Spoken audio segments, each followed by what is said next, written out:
Chapter 18. Part 2. Please, he says while trying to hold back his temper. I roll my eyes before grabbing his keys. Fine. Since he said please, I will go. I'll be there in a while. Okay. I have to get to work, anyway. I'll just take my bike. I hold out his keys, so he can take it. He doesn't. Where do you want to meet? I ask before I go. Meet? To study for the final. He looks back to his friends and then turns back to me with a huge grin on his face. I don't know what you are talking about. Is he serious right now? Or is this some kind of joke? Wait. I'm so confused. Didn't you want to come over so we could study together? He chuckles and his friends begin to join him in the little joke they're having. What is so funny about studying together? Oh, I see what's going on. He does not want his friends to know about us. Okay, Chris, if you want to play this little game of yours, then let's play. No, I shouldn't step down to his level. I should be the bigger person here. If I had the right mind, I would tell you to shove it. But as your friend, I suggest you. As your friend. He laughs. Why is he repeating most of everything I'm saying? He's being an ass. I don't know where you got the idea that we are friends. I'm sorry to disappoint you. I interrupt him this time. I recall, you're the one who said we were friends, I snap. I think you're insane for thinking such a thing. You and me friends, in your dreams, he smirks out of cruelty. His friends laugh even harder. Alright, have it your way, Chris. Forget about being the bigger person, I had it with him. You're such a jerk, Chris. I shout and throw the keys aiming at his face, but he ducks before it hits him. He's shocked, and not only him, but also his friends. Good, now that will get them to shut up and stop laughing at me. I get to my feet and walk as fast as my legs can carry me. I'm so angry at Chris for making fun of me, and to top that, he made me feel like a dumbass in front of his friends. How dare he make me look stupid, and he called me insane. Fucking asshole. I should have slapped him when I had the chance. He will want my help eventually, but he's not getting it, not after what he did to me. He can forget about ever speaking to me, and he can forget about studying with me. I don't care if he fails the final and doesn't pass the class. He can suffer. Riding to work doesn't go so well, either. I end up getting a flat tire, and I have to walk the rest of the way. First, that girl, Meg, was being a bitch, and then Chris was an asshole to me. Why are people being brutal with me today? What did I do to deserve this? Great, can my day get any worse? To answer my question, I spot a black Chevrolet El Camino pulling up to the sidewalk. Today is not my day. Sushiana, get in the car, he orders. Who is he to boss me around after what he did? I pretend to not hear him and continue walking while pushing my bike down the sidewalk. Did you hear me? He asks, nearly screaming at me. Yes, I heard you. I'm just ignoring you. He steps out of the car and approaches me. Get in the car then, he points his long finger towards his car. I'll rather walk. Thank you. You have a blown-out tire. He waves his hand at my flat tire. Stop being difficult. I'm being difficult.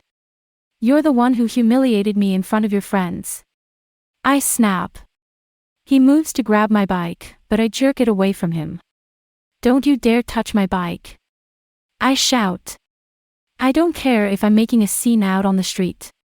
Just come to the car and let me give you a ride to work. Hell no. I'm not going anywhere with you. I move to the side and continue walking to work without looking back. Damn it, Sushiana. Stop walking away from me. He yells through the emergency sirens passing by us. In no time he's in front of me holding the handles of my bike to get me to stop. Move out of my way. Not until you let me explain, he growls. Why should I? I ask harshly. Because. He stops. Because why? I'm losing my patience. Get in the car and I'll tell you. No, tell me now, I protest. I know he's getting frustrated with me, in the way his eyes flash with anger, but he can get angry all he wants, I'm not leaving. He sighs in defeat. Fine. I didn't want to tell them we're friends because I know them and they would keep asking me about you and I didn't want them to know about us. You're embarrassed by me? I ask. No. I just don't have many friends, especially girls. The only friends I have are Adam, John, Ethan, and Lucas from the auto shop. And if they found out we're friends, then they would think I was using you for my own personal game. Are you using me?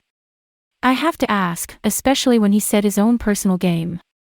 What does he mean by that? No. Of course, not. He says, quickly defending himself. I would never do that to you, he says flatly.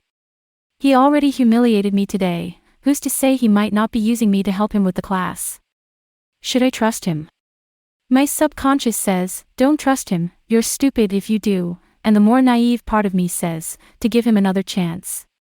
But my subconscious is much wiser and keeps telling me, if he can't be my friend in front of his friends, then don't waste your time with him. So, you want to be my friend when we're not around your friends? Is that it? I ask him as this keeps playing around in my mind.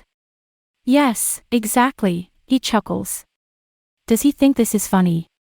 Well, I'm not having it, this is complete bullshit.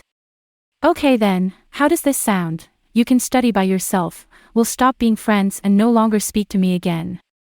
Sounds reasonable enough. I'm trying to stay calm as I possibly can, but it's quite difficult to do so. His eyes go wide and his cheeks flare.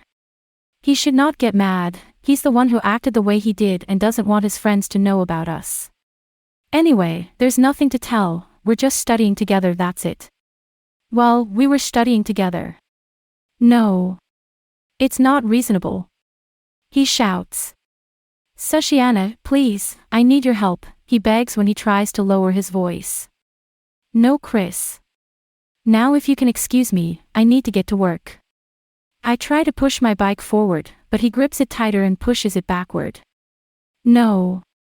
Sushiana, let me give you a ride. You're going to be late. I would rather be late than ride with you. Now get out of my way. I shout. He's really pissing me off. No, not until you get in the car. He shouts back. I give a warning glare to move out of my way, or I'll actually slap you. Alright. Fuck. I'll tell my friends about us if that will get you to get in the car. Don't do it on my account.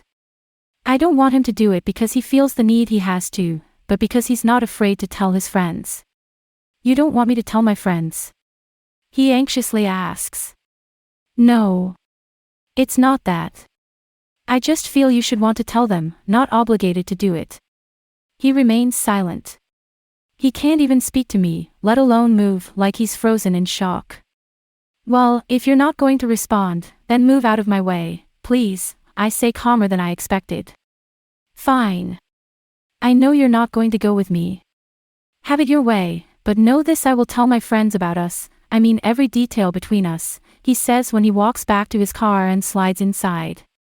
I mean it. I hear loud purring as he starts the car. And maybe I'll get a camera just to show them everything as well. He yells as he drives away. When he said about the camera, I knew it was to make another insult to me, just so he can get under my skin. At least I hope it is, he won't actually do such a horrendous thing like that to me. Would he? No. That would be sickening if he did. He just already knows how to affect me, and would do anything it takes to get me pissed off. Why is he such a jerk sometimes and other times he can be thoughtful? This man drives me crazy.